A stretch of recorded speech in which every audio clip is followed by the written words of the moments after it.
Hi everyone. In this video, we'll discuss about antibiotic myths. Because antibiotic resistance become very common, we need to save the antibiotics and to pass on to the next future generation. So when you come to antibiotics, they are not cash cows for pharma industry. Why? Because these antibiotics takes at least a decade to invent one new antibiotic and at least $1 billion to invest for one antibiotic.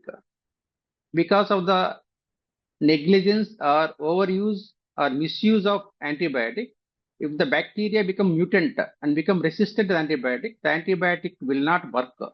The shelf life of antibiotic is very less when compared with other drugs. When you take other drugs like antihypertensives, anti-diabetics, antipsychotics, antidepressants, these the people they take for prolonged period, maybe 20 years, 30 years, 40 years. There are no shelf life for those drugs. So they are cash cows for pharma industry. The antibiotics are not cash cows. So we need to save the antibiotic from antibiotic resistance and we should pass on them to the next generation. Once they are called miracle drugs, magic drugs, now they become precious drugs. They are going to be extinct. It is our responsibility to save the antibiotics from resistance. So we should be running out of antibiotics. We should use judiciously. We don't misuse, we don't overuse antibiotics.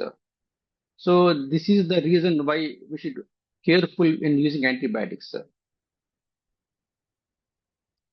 So during 1940s, the penicillin was discovered, and between 1940s and 1970s, there's era of golden age for antibiotics.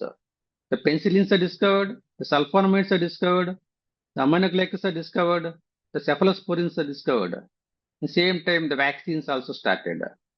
In 70s, we eradicated smallpox from the planet Earth, and there are a lot of antibiotics there. There was euphoria among doctors and scientists that we are going to eradicate all infectious diseases in nearby future.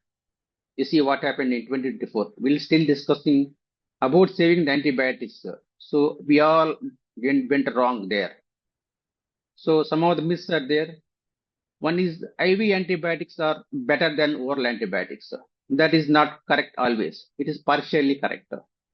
IV antibiotics definitely are very important when during severe sepsis, the patient is septic shock, then definitely we need IV antibiotics.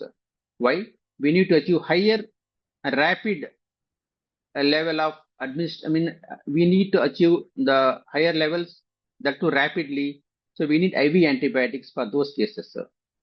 The patient is clinically improving, then we can switch to the oral drugs. So when you compare the bioavailability of the oral drugs and the IV drugs, some of drugs have excellent oral bioavailability. You take amoxicillin, clavulanic acid, augmentin, excellent bioavailability. If the patient GI is intact, with the patient tolerating the GI feeds, then best is to give amoxiclav, that is augmentin orally. You take levofloxacin, is also same thing. Oral bioavailability is better, is almost equal to that of IV. So amoxiclav, levofloxacin, linezolid also. These drugs have better oral bioavailability. So we can give the oral form instead of IV form. So disadvantages of IV antibiotics we know because they need IV cannulas, a lot of plastic in the body. So thrombophlebitis chances are there. More work demand on hospital staff, more hospital duration. So we can avoid if some drugs are given orally when they are needed. So first myth is not always IV are better than oral. So all postoperative fevers need antibiotics. No, not all postoperative fevers are due to bacteria or infective causes. Some are non-infective causes can cause fevers in post-op patients. So it could be simple thrombophlebitis. They can cause fever. Simple drug fever. It should be even the systemic response of the body to the surgery that can cause the fever. So we should differentiate between the infective cause and non-infective cause of the post-op fevers. Based on that, whether you have to continue antibiotic, whether there is discontinue antibiotics is very important. So all post-operative fevers, they don't infective. They don't need antibiotics. This is the famous quote in the all internet. Fever is not a sign of deficiency of the ceftriaxone. So this shows the how much we are abusing the high-end antibiotics like ceftriaxone for all fevers. So we should be very careful when using high-end antibiotics. So when surgical antibiotic prophylaxis, when should we give the antibiotic? It should be given 30 to 60 minutes before the incision time, at the time of induction of anesthesia. So we don't need for more than 24 hours or 3 doses of antibiotics if surgery is clean. We don't need broad spectrum antibiotics. What we need is narrow spectrum antibiotics. Like first generation or second generation cephalosporins are good enough. Like cefazolin, the cefuroxime, even amoxiclav is good for antibiotic prophylaxis. So you don't use vancomycin. I have seen some people using vancomycin for surgical prophylaxis. Vancomycin is for treatment, not for surgical prophylaxis. Even the presence of surgical drains, maybe urinary catheters, surgical drains also, they don't need prolonged antibiotics. So if the surgery is clean, we can discontinue antibiotics after 24 hours. No, antibiotics can alone treat abscess. This is partially correct. Unless you control the source, unless you drain the abscess, unless you excise the slough in the ulcer area, antibiotic will not act. So along with the antibiotic use, you have to control the source. Then only antibiotic work better. Antibiotic will not replace the proper sterilization technique in the OT, antiseptic techniques in the ICUs. So they will not replace the antibiotics. Still, there is a role for sterilization techniques in OTU and antiseptic technique in ICU. So we have to be carefully follow sterilization techniques so we can reduce the use of antibiotics. Bactericidal drugs are better than bacteriostatic. We all know bactericidal they kill the bacteria. Bacteriostatic they arrest the growth of bacteria. For us, it looks better. Killing bacteria is better than arresting the growth, but not always. In some instances, bacteriostatic is useful than bactericidal. In a while, we'll discuss about them. All discharge summaries should contain oral antibiotics. There is no rule that they must contain the oral antibiotics. If surgery is clean, we don't need the oral antibiotics in discharge summaries. We don't need oral antibiotics along with proton pump inhibitors or multivitamins or analgesics. They are different.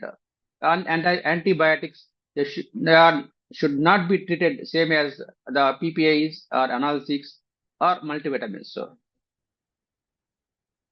Antibiotics do no harm. No, they can harm. They have their side effects. And important thing is antibiotic resistance. One more thing, the collateral damage they cause to the gut biome is enormous. So we should be careful. They have potential side effects for the antibiotics. So antibiotic resistance is not my problem. I cannot help there. No, those all clinicians who are dealing with sepsis antibiotics, they have a role. If you stop misusing or if you stop overusing them, it is definitely prevents, at least delays the microbial resistance. So the more you use the antibiotics, the more you lose the antibiotics. You should use judiciously. So one bug, one drug. There is no need for gram-positive one antibiotic, from gram-negative bacteria one antibiotic, for anaerobes one antibiotic. We don't need. We have seen in medical colleges ampicillin, gentamicin, metrozole. Ampicillin gram-positive, gentamicin gram-negative, metrozole for anaerobes. We don't need. Broad spectrum covers almost all. We have choose the antibiotics.